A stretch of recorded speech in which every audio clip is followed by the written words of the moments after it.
Score, score, score, score.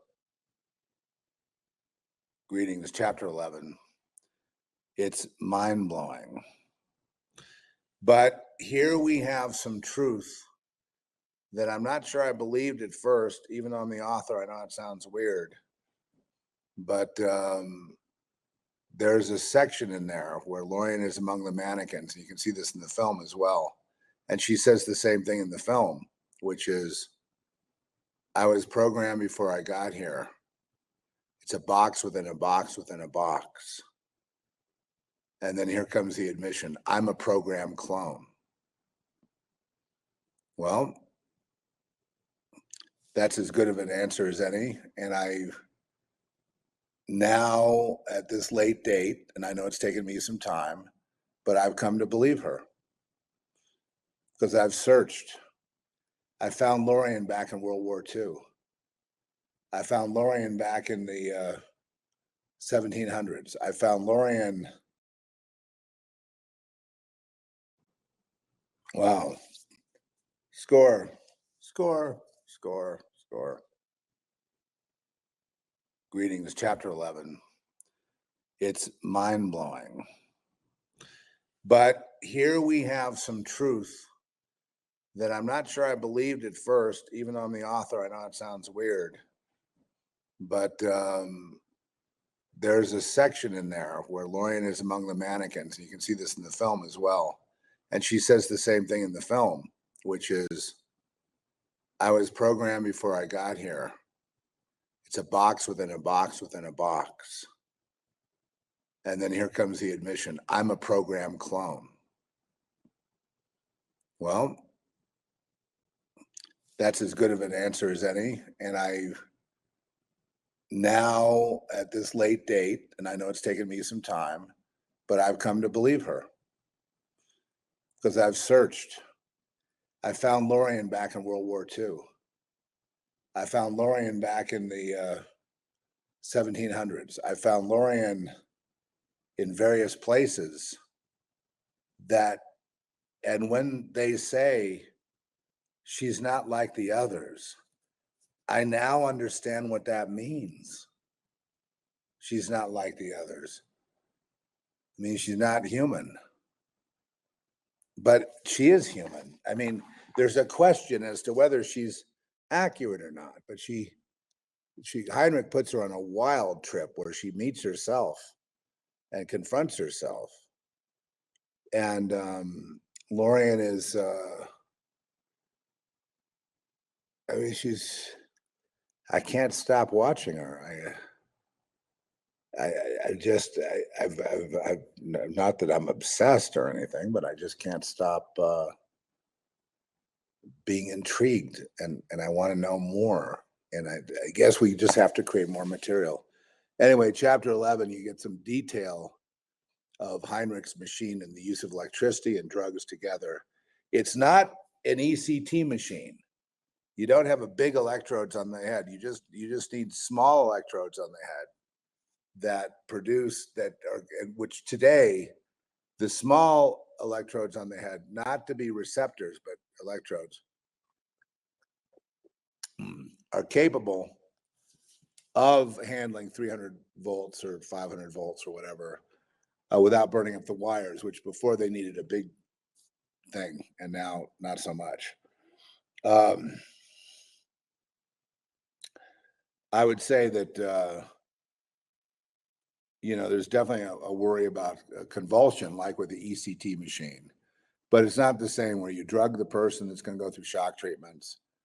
Then they have a big electrical kind of hat, hat or band they put on the head with giant electrical terminals that are up against the temporal lobes. Okay, that's not what's happening here. What's happening here is the use of electricity is combined with hallucinogenic drugs beyond what a human can handle. Well, here again, Heinrich is, if it's beyond what a human can handle and Lorian's taking it, well, then there's another admission. There's more evidence. But still, this is the chapter where she wakes up in her bed and her toe is there again. It's not cut off. She walks outside with millions of monarch butterflies flying all around her. She's all dressed like she's going to go to work. She gets in the car to drive. The background is going by, desert and clouds just going by. The next thing she knows, there's a Lorian sitting in her seat, being her conscience, going to a political rally, going to see her boyfriend, and then she comes up with a thesis, which is not so much something I'm pointing out, but she says bend or break. Either bend or break. In other words, you're going to have to bend or you'll break, is the warning. And then she disappears. And then the next thing you know, Lorian appears among the mannequins, which are all seem to be alive, meaning the dead are always alive. Another thing that comes forth in terms of the truth of Girl Next. The dead are always alive, and we need to help them, says Heinrich. He knows what Charlotte's already known probably her whole life, being one of the queens of darkness, right? A chosen one who hit the wall, she did not bend, she broke. Now she's like an unprogrammable multiple, but at the same time with a complete direct access to the other side, to having sex with demons that are made out of smoke and beings from the other side that are almost inanimate objects. And here she is worshiping them. And, at the end of the day, Charlotte is a witch, really. That's what she is. But she's very powerful in that sense. And in her psychic sense, she's able to be in the room with Lorian while Lorian is dreaming and communicate with her like they're both sitting together on the bed, So it's a very intriguing thing, but when Lorian is amongst the mannequins, which are all dressed up in robes, right? Ceremonial robes, like they're doing a satanic ritual. Masks, a blank white mask, and bleach blonde wigs, but also hoodies that pull over the bleach blonde, the Heinrich model, the Sophia blonde. And she takes her place amongst them, amongst the mannequins. And she goes, this is a joke. This world is a joke. You're a sick joke. They're all programmed. They don't even know it. So it's proof. It comes into a reality that is so far advanced in terms of, our discussion, sci-fi, whatever. It's as if it almost cancels the idea of sci-fi, because it cancels the idea of reality in other worlds. It's really that all the layers are here and they never die. But the other word for this place we're in right now, somebody in the novel, I just can't remember exactly now who, but says, this is the realm of the blind. Nobody sees anything. That's where we are. And they're too stupid to understand. They're programmed already. Heinrich's programmed. They're all programmed. The sheriff's programmed. The world is programmed. They don't even know it. I'm a programmed clone. And then we move on. And then I've had discussions with the director, Larry Wade Carroll. And I think he and I both are scratching our heads, but Larry, there's no need to scratch your head. It's right there in black and white and crystal clear and in triplicate. I am a programmed clone. This is a simulated reality, a box within a box. I don't know what more that we need. Why do we have to say, oh, well, I don't know? Well, Lorian, who is Lorian really? What are you talking about? She has told us who she is. So that's interesting for me. Perhaps I was in denial, maybe. It's all right there. And I just kind of like, well, that's what she says. It may not be, who knows who she really is. And I'm like, wait a second. When she's in that state, everything I get is going to be 100% truth, more truth than I can handle, even though I'm the writer. Fiction is more real than basically expository or fact-based writing or article writing. Fiction is far more real, or has the potential to be. But we're so dumbed down in this reality that we have fiction as not being for truth, right? Being fantasy. And articles being reality. Articles don't get anywhere near, sometimes they tend to trend toward the truth, but no one ever really gets to it because there's too many dissenting voices. Nobody can argue with fiction, but we are stopped by censors. Censors stop girl necks. Censors stop anything that has to do with truth. And then they promote people who are going to lie, like Stephen King or like some of these famous authors, James Patterson, or, even Harlan Coben and others. They promote these guys. Even I hate to say it, but another guy, Clive Barker, Hellraiser, all that, they never really get there.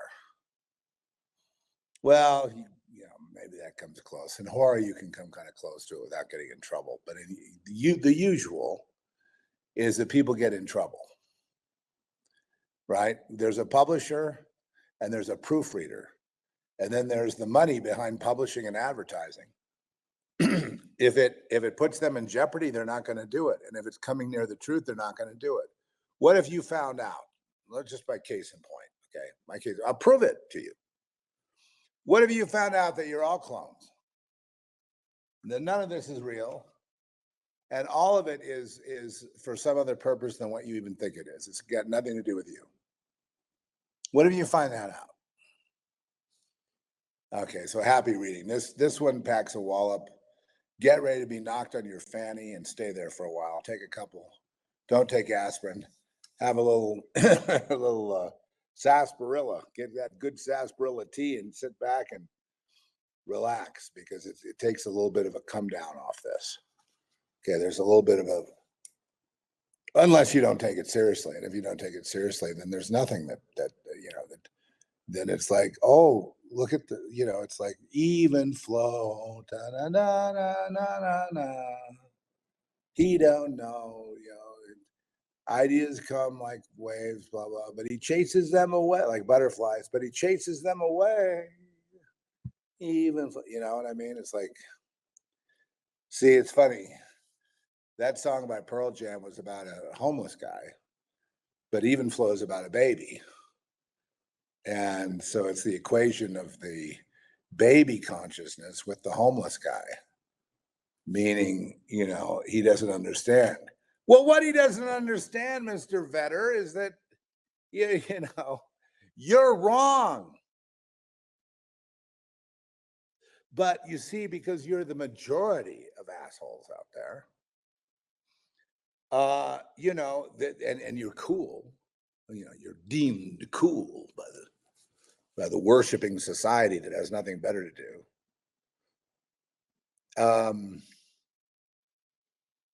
It gets mistaken as some kind of truth. Now, don't get me wrong. The song's awesome. I used to listen to that, and back in the '90s, I was stoked. You know what I mean? I was obviously brain dead or an airhead or something. That's the only way I could really like it. So with that, do you have to do that on your way out? Do you have to insult somebody like rock stars like Paul McCartney and Eddie Vedder and stuff? And say, well, I'm not insulting anyone. I'm just saying the people that mistake these people for truth are making a huge mistake, because they're never going to be, even if they decided to come up with truth, they wouldn't be allowed to say it. They're banning books. You're being completely flushed down the toilet. You're being killed. So here is something that's a remedy for you.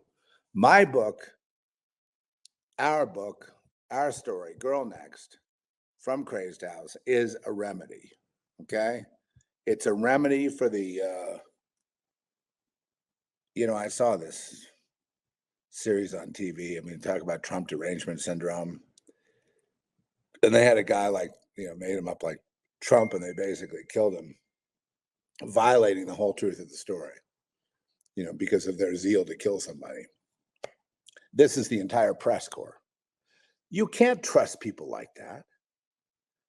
You can't trust the doctors. You can't trust the media. You can't trust these ditzy, addled, professors, cushy jobs, making $200,000, $300,000, $400,000 a year, selling propaganda to half-wits. You can't trust any of that. And then you watch them roll around in circles, and they clean it all up and get them ready to go again. Believe me, they're going to turn them on Trump or whatever. They're going to turn them on. Well, I don't want to date this too much, but they're going to turn it to their advantage on the election, and they're going to keep on going. But what are they? They're not real. Okay? What are they? They're not real. They've signed on and agreed to be their own fake cloned selves. So that's one aspect of the use of the word clone. The other one is literal genetic cloning, which I believe Lorian said that she was. She announces that. Now go back and watch the film. It's all there. In fact, I think it's even more vivid if you do both this chapter 11 and the film, where she says, most people are a program of a program. In other words, they're programmed. AI, what are you talking about? AI is a joke. You're already a program of a program. You're already programmed by AI. AI is already there. It's been there forever. So what now? This is the truth, not what they say. Oh, we got to worry about AI coming up in the future because AI is really going to kill us. There's no such thing as AI. AI is basically already there, and people are already programmed, and it's already people are being killed indiscriminately, whether it's by robots or not. I guess even if you saw robots killing people, what does it matter to brain dead idiots? Who cares, right? The people that see that are like, a robot is shooting a gun. Oh boy, what do I do now? That's basically it, right? It's yeah. And with that, I bid you goodbye and good luck. Please, don't let this affect you too much. I mean, they might try to lock you up if you go around talking about these ideas too much. You know what I mean? Like program clones and things like that. That might just be the end of you. So keep your powder dry out there, but get some truth while you're at it. Girl Next, chapter 11. Guaranteed to blow your socks off.